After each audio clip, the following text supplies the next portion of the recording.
All right, everyone, welcome to episode 7, part 5 of the BAM series, which is Be an Awesome Mom While You're Chasing Your Dreams.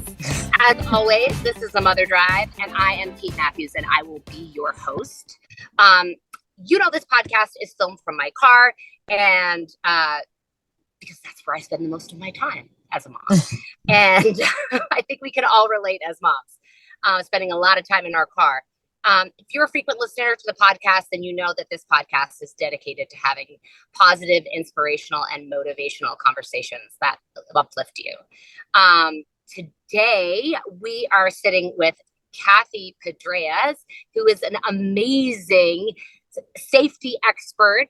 She is the internet's mom friend. Cathy has gone from environmental scientist to media personality, author, safety content creator, and her goal is to make safety and cybersecurity accessible through her social media and through her television appearances.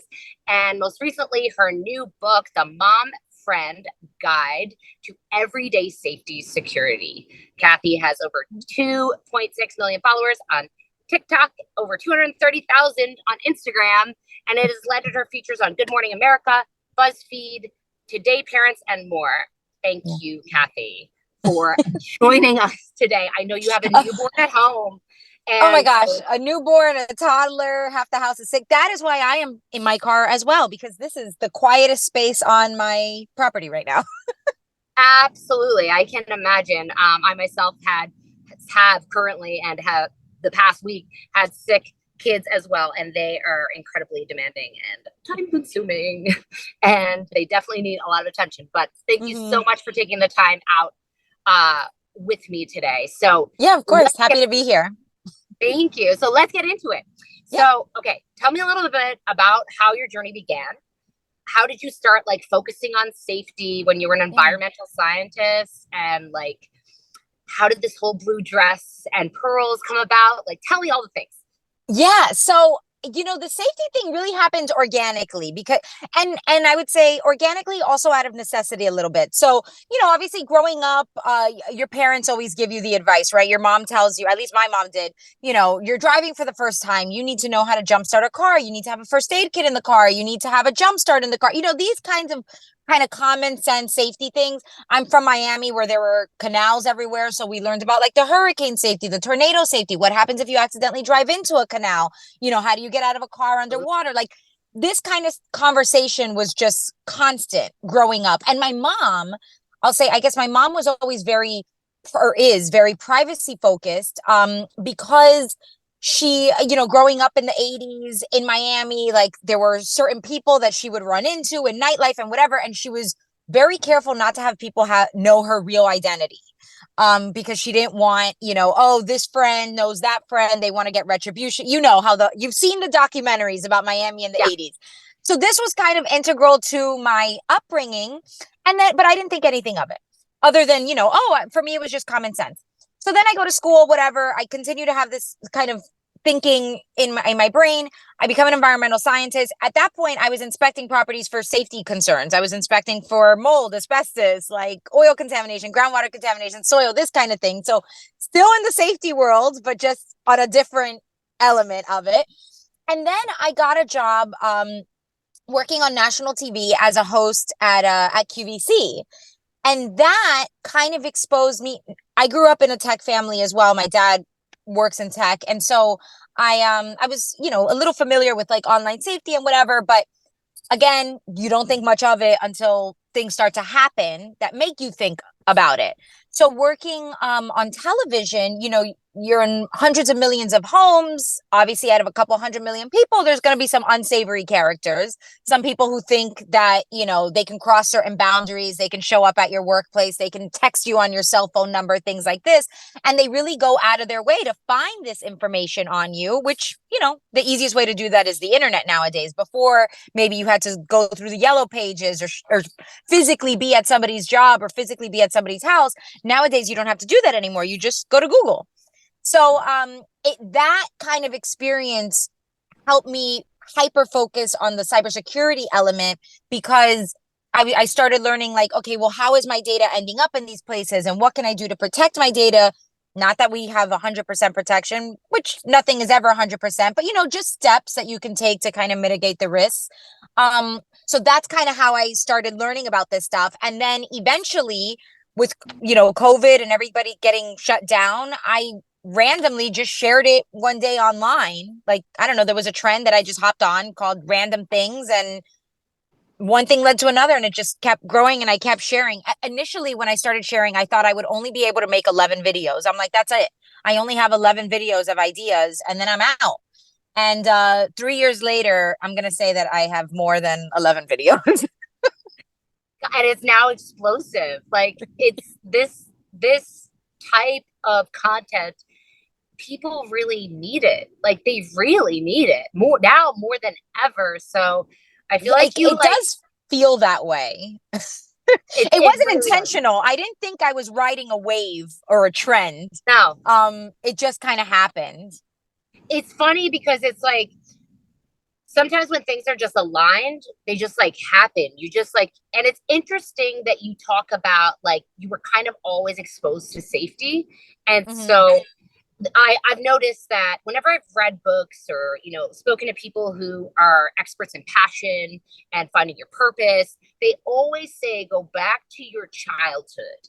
What did you have that was reoccurring themes in your life that like sort of happened with ease that made sense for you? So it kind of like, that really makes sense, right? Like this safety theme running through your household, then it pops up again, it just like it was a natural progress. Like, it really was. And I've always been that friend in the group, which is why people call me like the mom friend. Titles happened before I became an actual biological mom. Like it happened just as like, yeah. So that was just like you're the mom friend in the group. If you're the one who always has, the bandage, who always has the extra scrunchie, who has the snack when, that kind of thing. Absolutely. Like you're out drunk with your friends partying one night and you're like, oh, my scrunchie broke. There's that girl in the group who's got the extra. I got you. Yeah, exactly.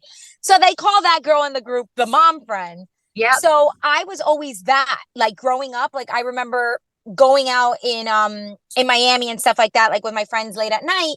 I was prepped. I would have barf bags in my car. I had snacks. I had the bottle of water. Like I had cleaning supplies. If somebody was going to get sick and do something in the backseat of my car, like I was ready. Blankets, everything. If you got stabbed in the eye with a pencil, I was ready. I knew exactly what to do and I got you like that. So I've always been like that. And I was that way with animals and people. And I would take first aid classes for fun. Like this is like your calling, your purpose in life. We're fulfilling it.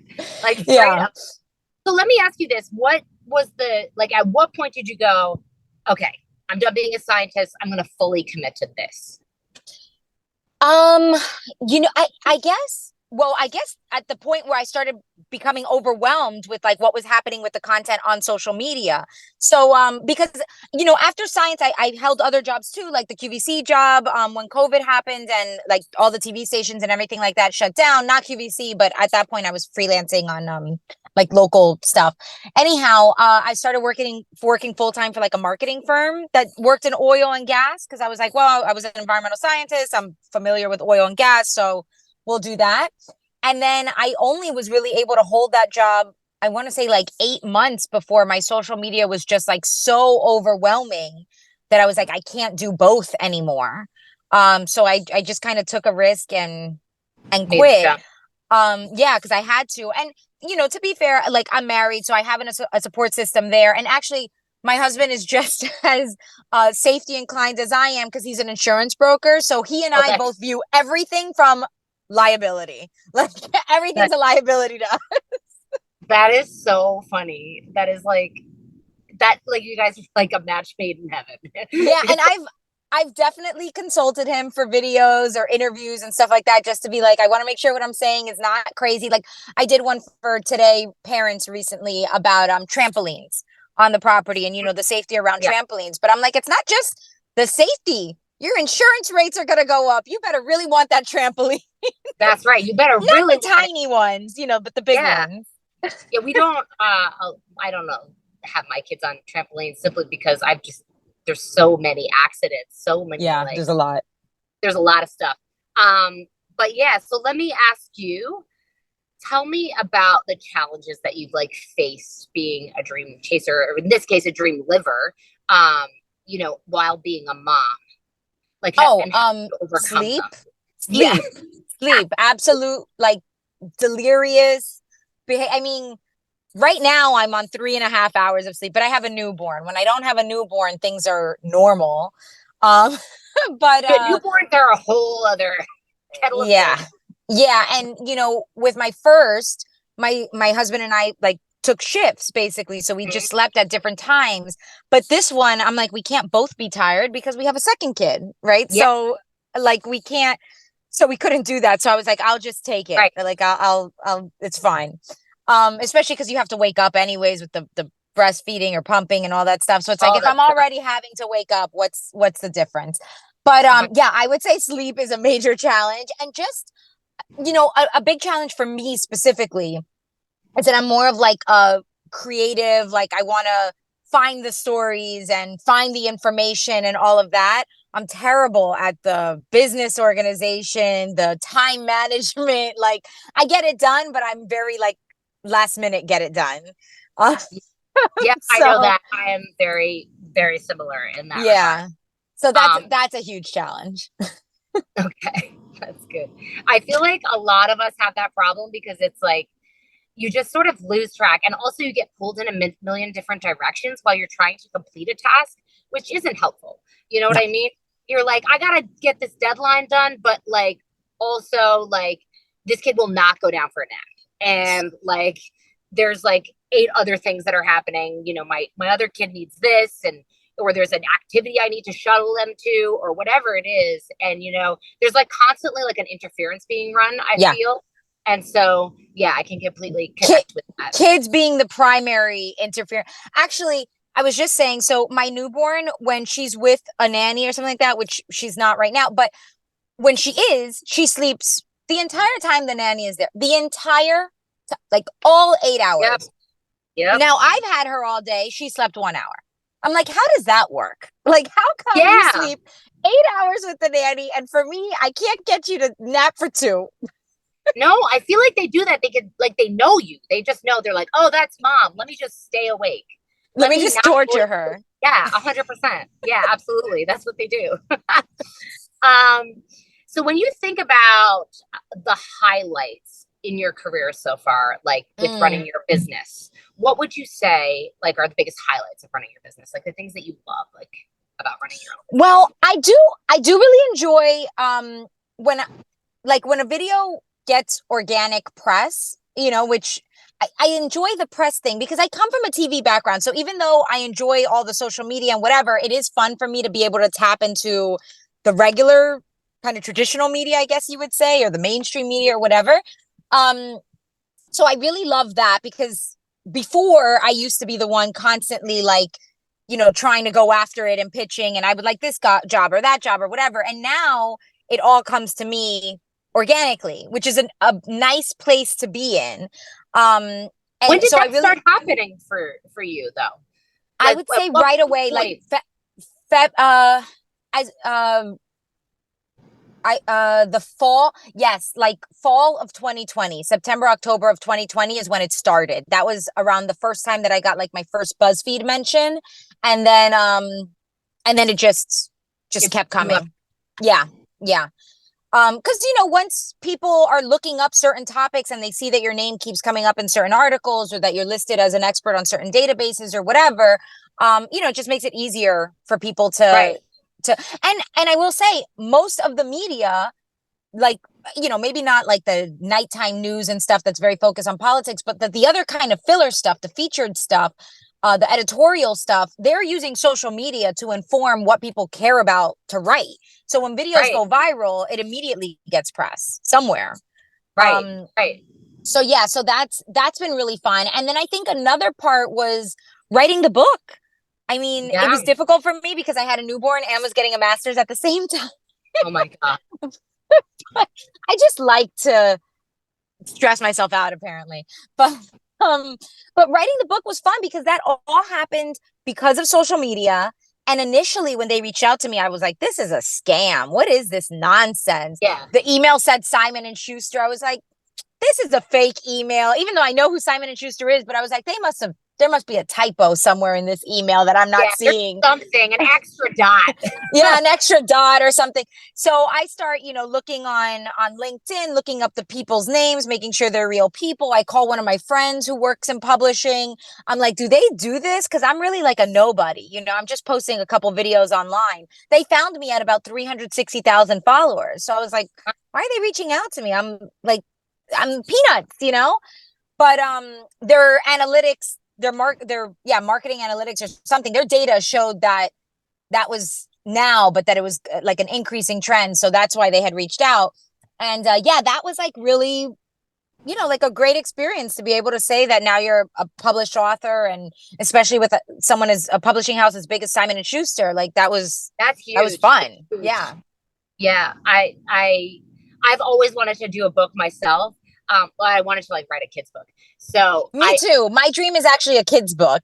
Yeah, I'm dying to do that. So I feel like I'll do it around mindfulness eventually. But yeah, that's Mine like, was going to be environmental stewardship. oh my God, that's also so necessary, right? Yeah. All the stuff out there for these kids. We've just given so many issues to our children. So I always ask this as a mom entrepreneur. It can be challenging, right, to fill your cup and to find time for yourself while you're chasing your dreams. What would you say in terms of like your biggest tips to moms who are like out there trying to like go after it? Like what would you say to them about like pursuing their dreams and starting their own business when they're in the thick of it?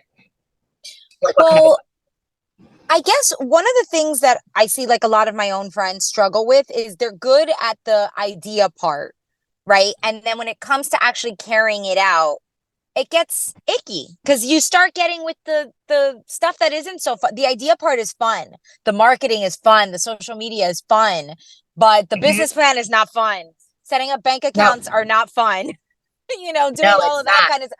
But registering your LLC is not fun, which by the way, you should, again, going back to liability, you should register yourself as a business. But which I ended up having to do as well, because I was like, I don't want, any trouble one day. But yeah, so that part is not fun. And there are, I guess research would be the biggest part, right? Like research how to do these things, but also research organizations in your area that can help you. So for example, one of the things that I used, not so much for media, but I had a different business idea that I was like on the verge of pursuing before this thing took off, and I had to let one of them go. But anyways, like SCORE's mentorship program, they have, and like the Small Business Association, but the big one, SCORE, I know they have a location in Miami. I know they have a location in New York City. I'm pretty sure they're national, but they have mentors that you pick the category of, business that you're trying to pursue. And then they will line you up with somebody. You can meet in person, you can meet online, you can meet up via email. They have tons of resources, classes. The libraries have classes on stuff, so when I first started, I was doing a lot of that and looking up like, what are the free resources that I could take advantage of, and networking with people and that kind of thing. Social media is a little different. Social media, it's just start posting like crazy and see what takes off.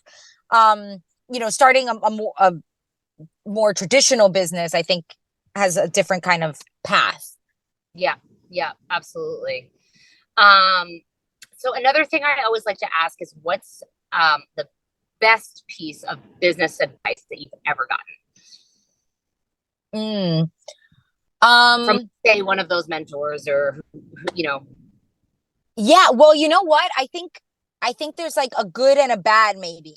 So especially on social media, there's a lot of there's, I guess, a positive to being controversial, to being the type to get, the clickbaity kind of articles and posts and that kind of stuff. Right. And tapping into controversy usually gets you more views and more comments. And of course, that just boosts the algorithm more. Now you get more reach and more reach. And it's tempting sometimes to want to tap into those tactics. But But one of the things that's been really important to me from the beginning, I guess partially maybe because I went to graduate school for journalism, but has always been like ethics and integrity. And I think that's something nowadays with businesses today is so important. Like you want to make sure that your suppliers are treated nicely, that you're paying people correctly, like all that kind of stuff. Because if something comes out like from a public relations perspective, it's not good. It's not good. And so like even yeah, you're canceled. And even small things. For example, like my interns, I've always paid my interns above minimum wage just by a little bit, a few dollars or whatever, because I'm like, I don't want the headline that says Cathy pays minimum wage. I don't want that headline. It doesn't look good for me. Or I've had people, reach out saying like, oh, my 13-year-old daughter's looking for whatever extra jobs doing this or that. You think she can help you? And like, yeah, I could definitely use the help and want to help your 13-year-old daughter. But I don't want that headline of Cathy exploits children. Yeah, no doubt. So you have to be so careful. You have to be careful. And of course, the kid really wants to do it. The family is the one approaching me about doing it, things like that. And, it's not like they're skipping school or anything, but I still, you just got to be careful. And so one person was telling me, he's like a talent manager and whatever. And he was like, you got to tap into that. There's controversy. You got to go crazy, crazy. And I'm like, no, that's not me. First of all, I'm not witty enough to compete in those battles. Like, to be honest, it's like, you got to go toe for toe. You got to be witty to win that and do it well. But I'm more of like the calm, easy, steady easy does it, steady pace. I'm not looking for the spikes. I'm just looking for consistency. And so one of the things that I've tried doing as an influencer, which I think I'm probably the first, is to get certified with the Better Business Bureau. Because I'm like, I want something. Yeah, I'm like, I want something to just add to that thing, add to the notion that I care about like ethics and integrity and that kind of stuff in my business. And so I think any business actually should do that. Like just to have a second organization, a second person saying we trust them and holding you accountable if there's a complaint from a customer or something like that. I think that's important. No, I agree with that wholeheartedly. I think that, customer service and looking after your followers, your customers it's super important. It's like especially nowadays, because there's so many people taking advantage. There's so many scams. There's, it's out of control. My inbox is explosive. I'm like, how do I even stop these people from coming into my inbox? Like, it's just, I don't think that like my email inbox has been reasonable in like years of like stuff that's not like, you know what I mean? Every day it's like some new like nonsense coming in. Yeah. And there's a lot of it. And on social media, I would say there's more. Yeah, 100%. So next question, what is the best piece of motherhood advice you got? Oh my God. I mean, people give good advice about like, oh, make sure you sleep and all that stuff. But is it doable? What has worked? What is a piece of advice that someone gave you? I think, and I wouldn't say it's someone, I would say it's maybe a bit more of a trend right now. Sure. But there's a big trend with like the gentle parenting and like the Montessori style of of just educating kids. And I'm not like full Montessori, or I don't even know if I'm a gentle parent. I'm not sure. But I see these little videos on social media. I'm in these Facebook groups where, parents are talking about these kinds of things. And I think in my family, well, it's helped me, I think, be like, just like have patience in situations where there's like a tantrum or whatever. Because if you understand that, at this stage in their development, they can't handle this or that or whatever, it just puts you in it just puts you in a different place where you're like, oh, they're not doing this to be manipulative, or they're not doing this because they're not listening. They don't know how to listen at this stage or whatever, So, so that kind of stuff I think has really influenced me in how I approach like my parenting. And it's really helped me not get overstimulated. Because if I have two kids crying in my face, like I get overstimulated and I get stressed out. Yeah. So, a good example is like my son, like let's say he's getting worked up because who knows, he wants a spoon and the spoon is dirty or the spoon is hot or whatever. Um, like I will do things where I'll like modulate like my tone, like I'll like start whispering instead of talking or trying to talk over him. I'll whisper, I'll get down to his level. And every single time so far, I've only been doing this a little less than 2 years, but so far, every single time it's worked. His emotions come down, the tantrum is averted completely. And I don't know, I think it's like, and then I actually become really impressed with how he's able to regulate himself better than some adults. Yes, absolutely. Because I even find myself, I'm not great at regulating my emotions sometimes, something I'm really working hard on. Yeah, because same. that small piece of like you as a kid just shows up in that moment with your child. And then all of a sudden, it's not the adult version of you talking to your kid. It's like the 4-year-old you or the 8-year-old you that shows up in this conversation. It's like got adult intel, but is operating like an 8-year-old. You know what I mean? Yeah. And that's I've noticed too, because sometimes, that like how you grew up is what comes out. And I've noticed, say my son like goes to grab a knife, like in the dishwasher because we're unloading dishes and whatever. Of course, instinctually, you're like, no, like you yell because you're do it. Right. And what I noticed is that if I do that, he thinks it's a game. Then he'll be like, oh, what was this loud sound that I just heard? Let me touch it again and see if I can get the loud sound to happen again.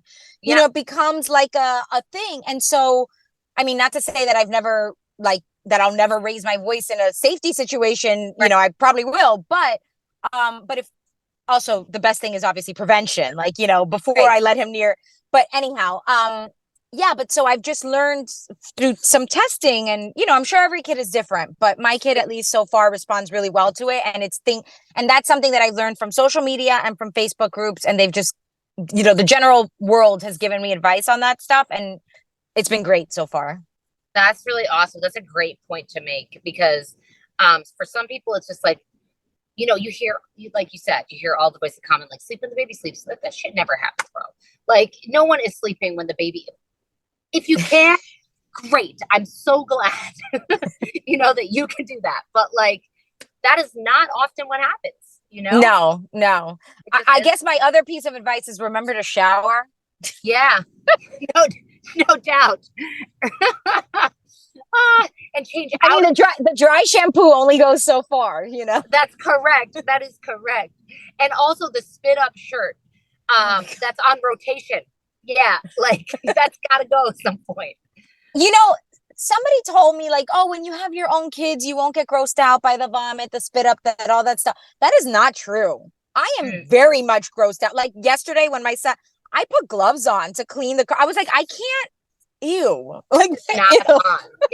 Yeah. This is not on. I don't take bites of his chicken nuggets that he took a bite of. Like that is, and it's all over. Like there's so like my daughter. If he touches it, I'm not touching it. No. It's like my daughter yesterday morning, right? So I gave her yogurt for breakfast. She was sitting down with her yogurt. I was like, let me just like leave her in her chair for 5 seconds. I got to run to the bathroom. I got to pee. So I run to the bathroom. I come back. This girl is covered. She took a yogurt bath. Her entire leg, she had one pant leg up to her thigh on the side of her pajama. It was bathed. The foot, the leg was all covered in yogurt. Her hair. I was like, oh my God, man, I just left for 1 second.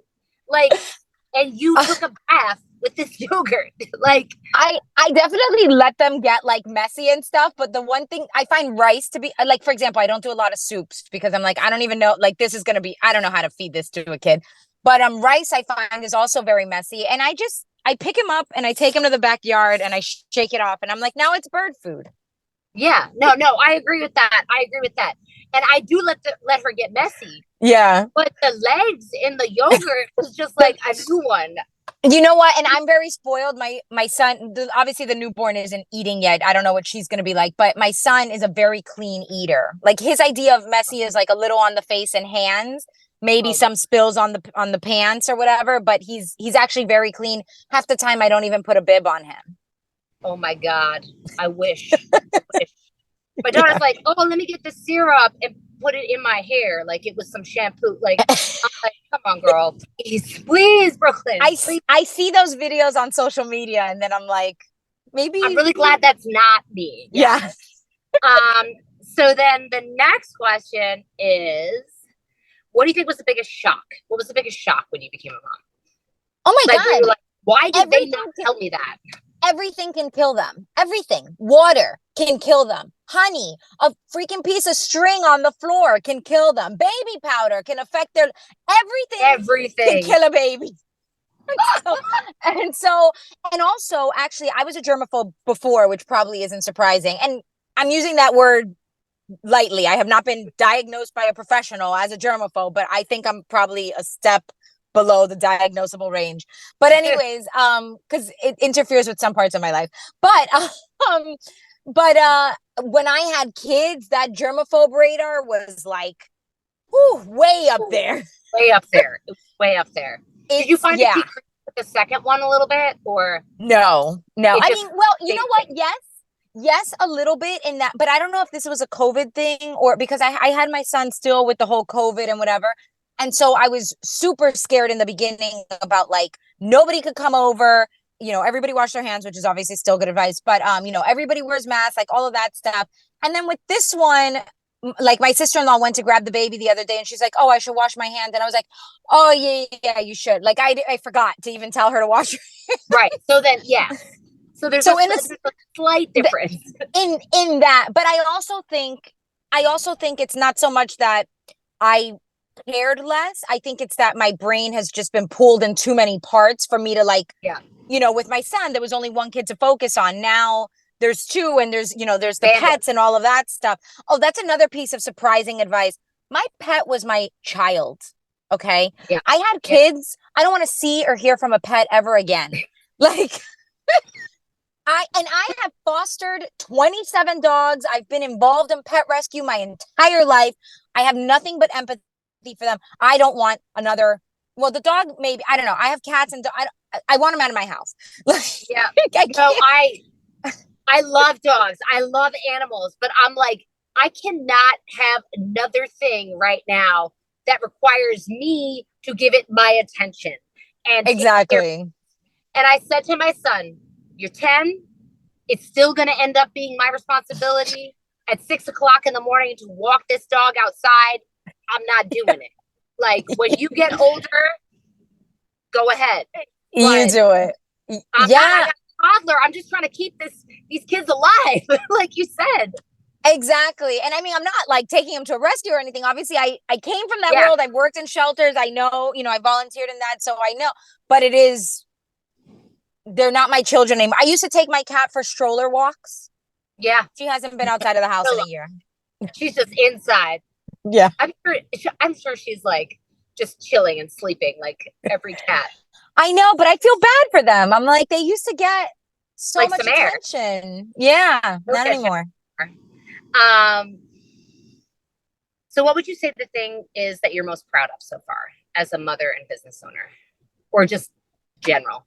You know what? I would say I'm proud of like maybe breaking some of those generational, I don't know what you would call it. Like, I don't want to say traumas, generational, I don't know. Just like things that were done to me as a child. I thought were normal, and then I thought everybody, parents this way or whatever. And then becoming a parent, I'm like, wait a minute. No, that's not normal. And I would never do that to my kids. So like a really good example, even like little things like, I mean, and I know my kid is still a toddler. I don't know if this will change as he gets older, but like, for example, I will tell him exactly what he's eating. Like I don't try to hide, I'll tell him. And he eats everything pretty much, obviously kids change every other day. They're into different things, but like even lying about like what he's eating, I'm like, I don't want to lie if I don't have to, like I just get uncomfortable with the whole idea. And that's like a very common, every parent says, oh yeah, it's chicken. Yeah. Suddenly like having and I used to do that too. I have a sister who's 18 years younger than me. So it's almost like I was a mom. Yeah. And so I used to do that too. But then now that I'm older, and I guess because I've been exposed to all this gentle parenting stuff through the internet and whatever, now I'm like, you know what? I don't want to lie, like even about the chicken. Like he doesn't want the chicken. It's fine. It's not going to kill him. He'll eat chicken at some point later on in his life, you know? The other interesting thing that I've noticed is like actually like I feel like growing up, maybe this is just my experience, but a lot of times like you were kind of, or I was kind of like like not really like conflict was hidden from me if it was happening or like that. And like I feel like we we have conflict in our house. It's very open. And then Yeah, there's the process of the full circle of resolution of that conflict, right? So I right. think you can't just pretend that conflict never happens. You know what I mean? Or people don't, because children then don't Yeah. learn about conflict or that it doesn't resolve and et cetera, et cetera. So I think that's one of the things that for me as a parent, like I really make sure that like if you're gonna have a conflict, then there needs to be a resolution and they need to see the full circle Yeah. of what it looks Yeah. like. I think my kids are probably too They're young for like they're that too kind young. of, yeah, They're too young for they have that. no idea. But, but I guess in a way, through that kind of like regulation, you teach them how to later on when they grow up and there are bigger conflicts, like how to deal with that stuff. And I'll say, as a mom of a son, I am worried about, what happens one day in high school if he says something to a girl or the girl Yeah. sends a picture and he starts sharing the picture with a friend or so. I would be mortified if that was my kid acting up like that in public. And so I was like, I have to make sure, I don't know how to do it because I've never done it before, but I have to make sure that whatever I do, I make sure that I'm not raising a kid who's gonna, treat a woman a certain way or, think that they're supposed to make his Right. sandwiches all day and whatever. And actually, speaking of that, like we've had that conversation already in my home where I've told my husband, I was like, he'll help with dishes and stuff like after the kids go to sleep. But I'm like, no, I need you to You need do to it be when he's visible. awake.